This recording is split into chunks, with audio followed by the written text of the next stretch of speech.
spin to win builds. They're always very fun, and more if they are played in a Barbarian, which is a very powerful class on the end game, mainly because of the ability to be able to have two legendary aspects at 200%. And this is going to be my build for the Screaming Beyblade. The Screaming Beyblade, it's basically going to do what it's the name that it has. It's going to be just world wielding around, just spinning to winning, and shouting to maintaining the fury. It is a very approachable build because it's very to use for newcomers. It's also very easy to build, and most of the legendary aspects that you are going to be using for this mid game, close to end game, it's just going to be based on legendary aspects that you are going to have to get from dungeons. So it is something that you can use as a leveling thing as well.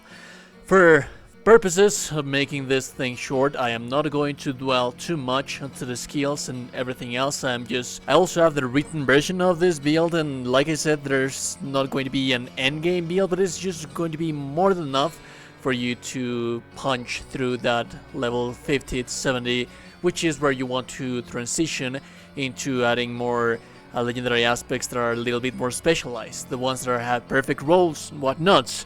That being said, the video is always going to be divided into different sections, starting with skills, and we're going to be speaking about gear, and then the Paragon points, and finally we're going to be speaking about the rotations. That for this build is actually going to be very simple.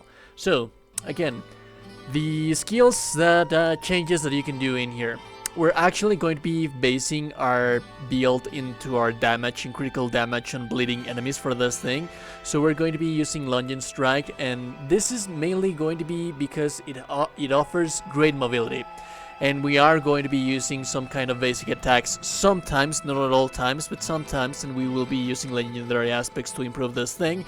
But in the event that you do not want to have that one, you can also use Flay, and Flay, it's also going to make enemies vulnerable. It's going to have the chance to make the enemies vulnerable, although we are going to have different means to make enemies vulnerable.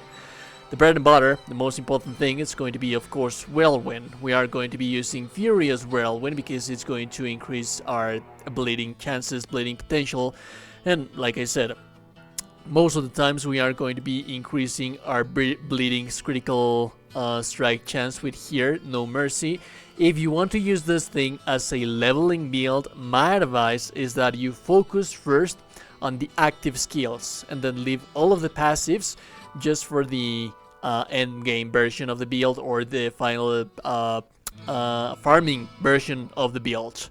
That being said, if you're leveling up, you're going to be taking Whirlwind first, and then your shouts in here, then we have another shout in here, the war cry, and finally we are going to have Wrath of the Berserker. We're also going to have Unbridled Rage. This actually does consumes quite a lot of rage, and it is going to hinder quite a little bit. It's difficult for players that are leveling to use this thing, but once you are on the end game, once you are on mid game, end game, interesting little term right there. That is what you are going to be taking. So let's just go back here and feel free to take a screenshot of this thing. Remember to focus your rallying cry in here. Max it out as soon as possible. Then tactical rallying cry. We're going to have challenging shout. The challenging shout, we're going to turn it into tactical challenging shout. We're not going to be maxing out war cry because we are going to be using those little extra points in some different places in here.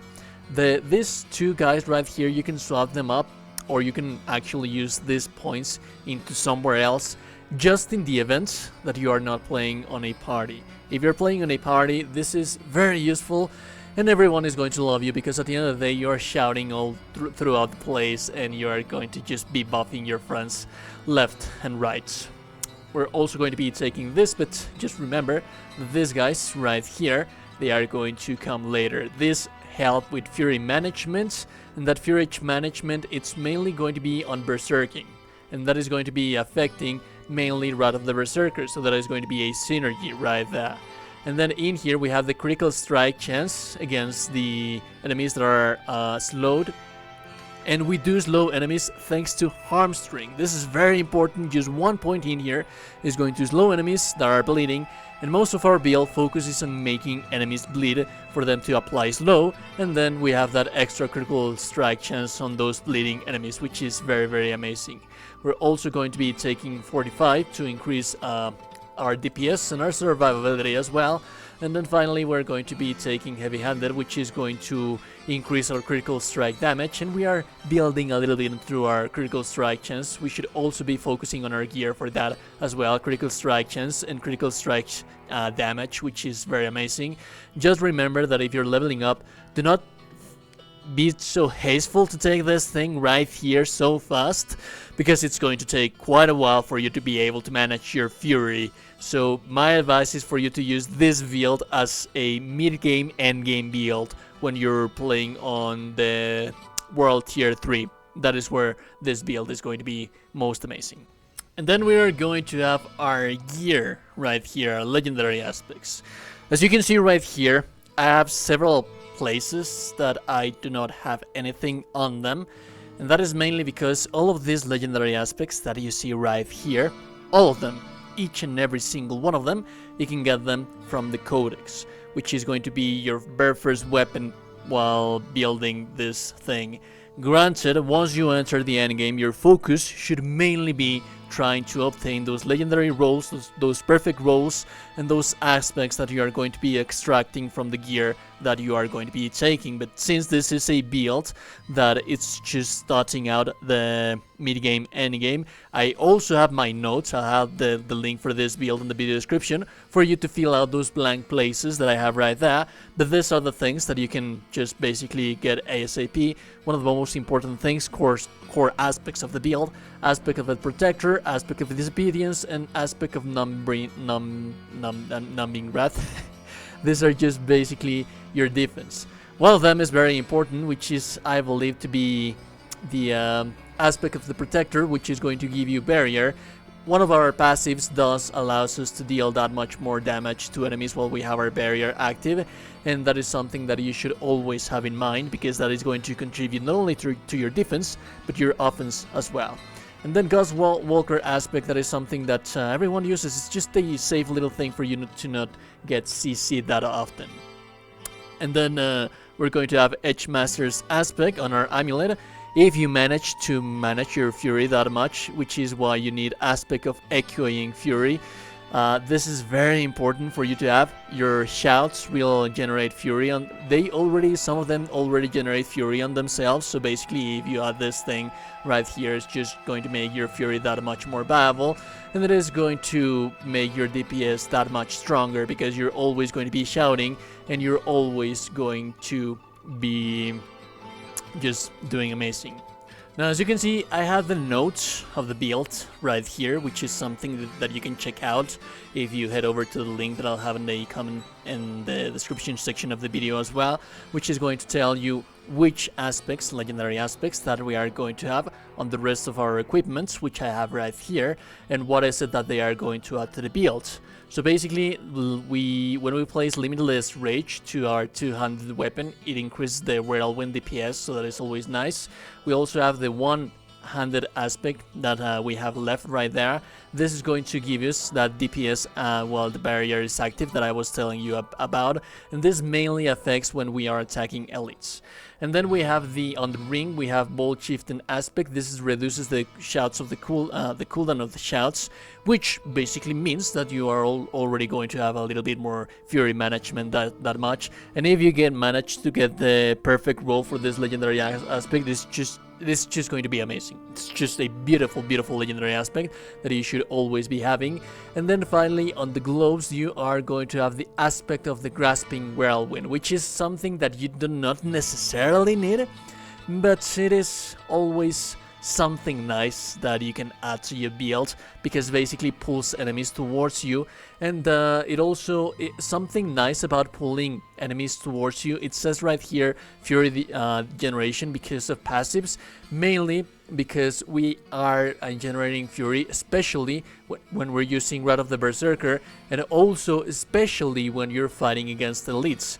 When you're fighting against elites and you have the skill tree set up like I have it right here, you are going to generate 4 points of fury per elite that you hit. So for example, if you manage to hit 2 elites and then you have your little mobs around you, your little trash running around you, that is just basically going to be an endless amounts of rage and whirlwind. It is just going to be furious and amazing and beautiful. This guy just melts down everything. On the Paragon section, you are going to be focusing yourself on everything that gives you damage. If something gives you damage, you take that Paragon board. If something gives you vulnerable damage, you take that Paragon board. As you level up a little bit more and you place a little bit more of critical strike chance and you start making enemies more vulnerable, you are going to be taking advantage of that vulnerable, and vulnerable is very broken. We do not have that much control over vulnerable with this build, but it is still one of the most broken stats in the entire game, so it is something that you should always be leveraging. Now finally, to wrap up the builds, the rotations that you are going to be using with this thing, and this is why this is so beginner friendly. This is just so simple to play. It doesn't require a lot of skill. Basically what you're going to be doing is just spamming your shouts. Remember that your shouts are going to give you fury. If you want to alternate them and you have your legendary aspects set up like they are supposed to be set up, then you can most definitely be changing them and switching them around, and they are going to be reducing the cooldown. And basically you shout and you Beyblade. Shout and Beyblade. Hence, Screaming Beyblade. It is just as simple as that, there is nothing else. And also once you get the chance to use your Berserker, then Berserker is also going to increase your Fury generation, which is going to give you that much, a little bit more of that extra little DPS that you do not need, but since you're already so very powerful, that it is something nice to have indeed. Anyways, if you like the content and like an episode, I appreciate it. No, still you today, you're a gorgeous, beautiful person. You are indeed a gorgeous, beautiful person. I will be seeing you goddamn gorgeous, beautiful people in the next one. Remember to like the video, subscribe to the channel before you close the door, and goodbye.